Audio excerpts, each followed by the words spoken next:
You said fear-mongering Yep.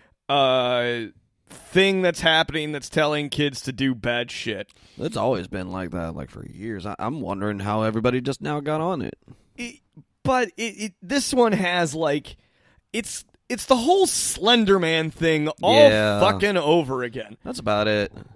Except Slender Man, everyone could definitely figure out the shit was fake. Remotely fake. I mean, it's stupid. It came from a creepypasta story. Yeah. Which an old one too. Old one. And it kind of follows the fears that people have of the G-Man Men in Black kind of feeling. That Slender Man. Like, everything has an origin story based upon an origin story based upon an old premise that could be as old as fucking Virgo from Dante's Inferno. I mean, all of this could be something like that, reference back somehow. But Momo was different.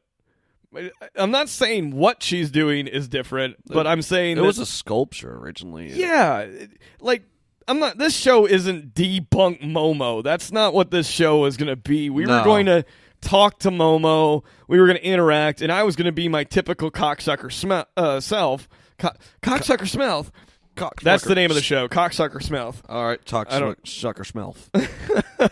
So the whole fucking thing is, every so often, there's another internet demon, basically, or folklore, or urban legends, or I don't even know what the fuck you call the digital age. Creepypasta. Yeah, I guess the internet could just be called creepypasta. I was unfamiliar with that word originally. I'm like, creepypasta? I'm like, what? I thought it sounded dumb at first, like when I first heard the word creepypasta. Right. It goes into, like, fan fiction about people who are really dedicated to horror movies and becoming new age writers in the horror genre, in like script writers, stuff like that. They put their work out there, get kind of like a generalized response if it was something that you would like to see move forward into like a movie. Or that's what the origins of creepypasta go even further back, where DOS-based stories it would go back to the earliest forms of video games, and they would write the accompanying story to like Doom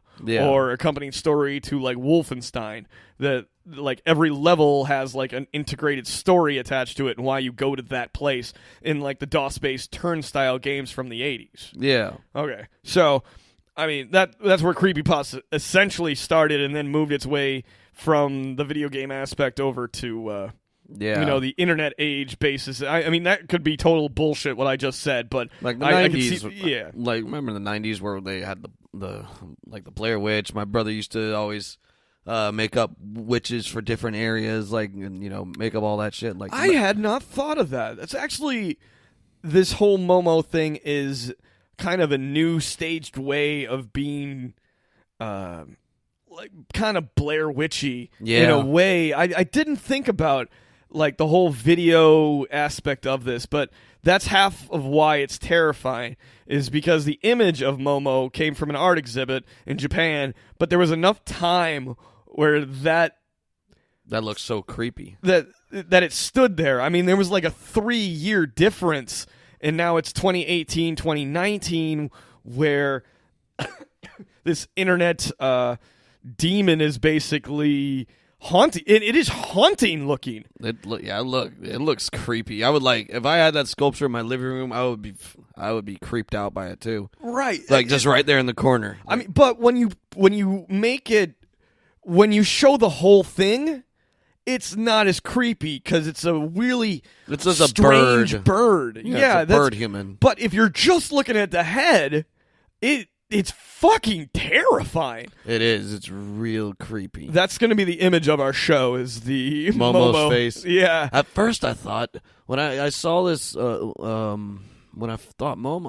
And this is called the Momo Challenge, is what we're going to kind of talk about this a little bit. Yeah. To kind of...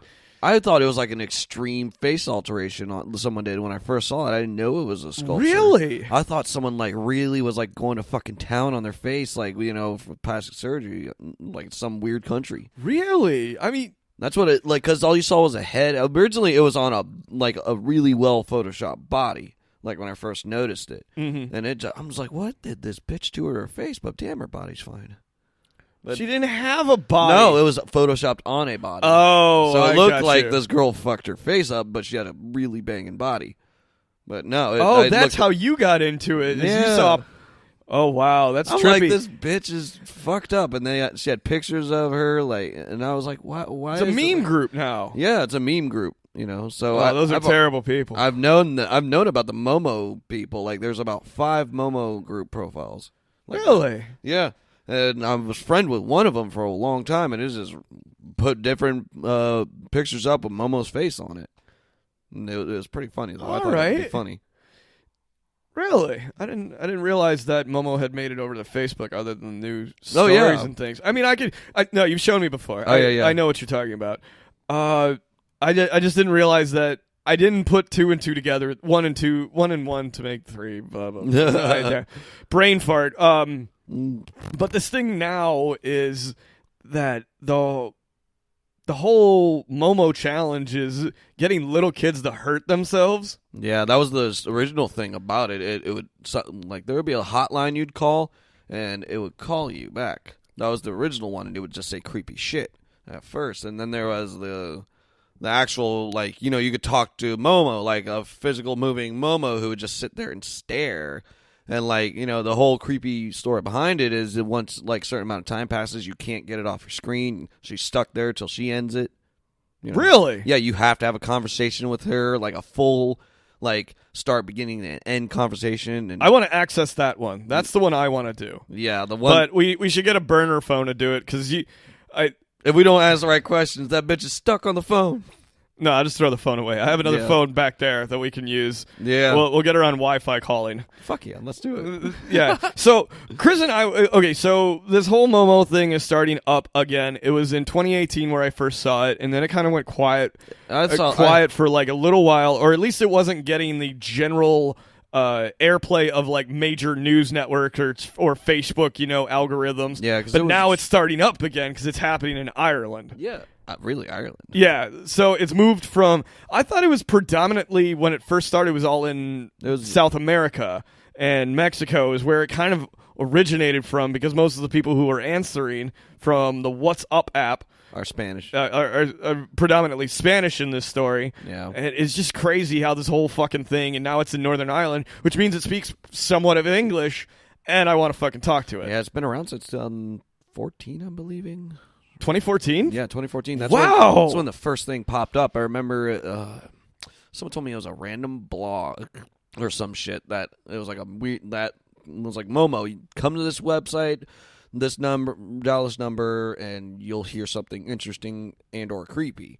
And it said Momo-chan with a picture of that face, And everyone's like, what the fuck was this? So everyone would call it and try to web chat with it back then, and then it just disappeared for a while, And now it's sprouted its head back in 2018, because 2014 was kind of like the art exhibit. I think it was when it was on display out in Japan, and it's actually, when you look at the piece as a whole, it's not as terrifying. It is bizarre. I think the creator did all that shit just to get attention to it. I think some of what you say, it might have some credibility to it, but I think that where it is now is not the original creator. No.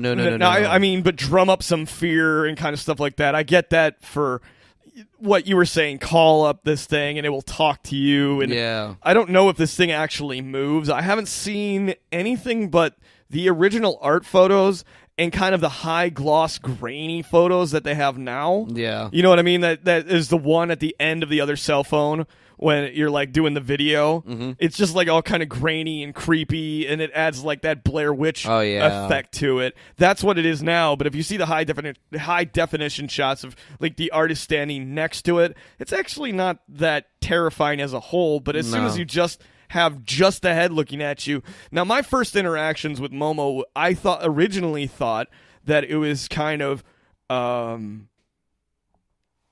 that's fine.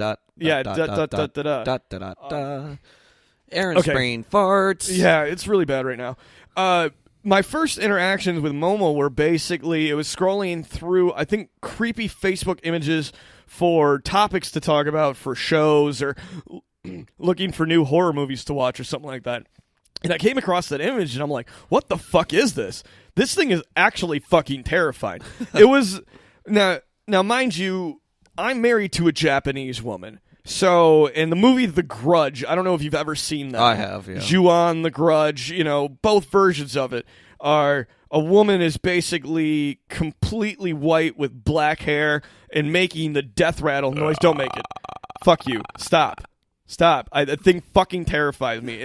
It's not even, like, the movie's not scary. It's the thriller. It's a thriller, but you know what? My wife played a fucking prank on me years ago and she didn't do the full powdered white, but she started while it was like late at night. I came home real late and she did the death noise, and I had just seen The Grudge, or the American version, and was watching the old ones, and she made the noise because it was so fucking terrifying. And Chris, you know me, dude. Nothing freaks me out.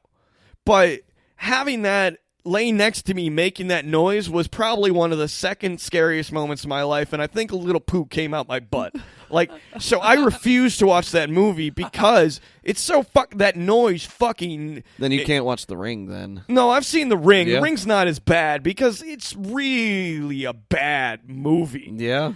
The Ring was... True. The first one was okay, and the rest were not good. But you have to admit it. When it first came out when you were younger, it was a little creepy. But I wasn't that young when that came out. Yeah, I was still in high school, I think, or middle school. But I was up past college already. Like, I've already seen all the horror movies of time. So The Ring wasn't that scary to me. Now the Ringu, the Japanese version, that's creepy. Yeah, 'cause it's poorly shot and it adds a level of suspense to it. By the way, I basically review movies all the fucking time. I don't really kind of put it out there as content. Yeah. It's not that. I do it with another guy out of California. We've only done one show, and it's a small movie review podcast, but we're not even close to launching that episode. So if that's you're hearing me talk about movies, I'm kind of a movie critic at this point. Oh, I like watching that movie critic shit all the time, bro. Yeah, we had a show called Loving My Flicks a while back. And me and one of the other guys on that show are doing a new show called Dad's Horror. Oh. Yeah, and our first one was based off that art house horror film that we were talking about in like the first episode or something like that. Yeah. Anyways, so it was as I'm scrolling through, going back to the story, scrolling through Google for creepy images or something for like a thumbnail or something for a file, and I came across MOMO for the first time, and I thought it was a movie, so I started researching the shit out of it and finding out that it is what it is now, which is like a kid's suicide. The challenge is she sends you out to do something horrible, like, I don't know, spray paint an old lady's lawn or draw a swastika on something. That's an interesting prank, spray painting someone's lawn. Or lawn. Cut yourself, you know what I mean? Like, but it proceeds to be now put a knife to your neck, cut. And I mean, these people are telling other people to kill themselves, and it's mostly kids. I think that's on like. I was not that impressionable when I was a kid. I would never just be told what to do. But these are young kids. These are okay. So why this is popping up again, and like why high it's school interesting? Kids No. Middle school. We're talking kids 2 to 7 who get on YouTube, because Momo's made it to YouTube Kids. Man, you a neglectful parent leaving. Not me, motherfucker. Not you, fucker. You son of a bitch. Saying you assholes in general leaving your 2-year-old to use a computer by itself. Oh, are you breaking the fourth wall and talking directly to the audience? Yes, I am. You son of a bitch. I broke the fourth wall today. Okay. And I said swag. What up? Fuck you for saying that word. Made you sound like a white trash honky from Bithlow. Hey, I live past Bithlow. So. Fuck you. That's exactly why, country Chris. The season. You're cooking up some meth over there in your little house? Hey, what do you know about that? Exactly my point. I got point. to talk Cletus now. Cletus? Yeah, Cletus and Hill. Where did the name Cletus come from? We should talk about that someday, but not now. So the Momo Challenge is the Momo Challenge. Like, you shut your fucking mouth. You shut your fucking mouth. You shut my motherfucking mouth, too. God damn it, dude. What the shit? All right. That's funny audio. That's going into something. In his ass. In my ass. Son of a bitch. doing this MOMO challenge was really exciting to me today. It was going to be like the highlight of my day.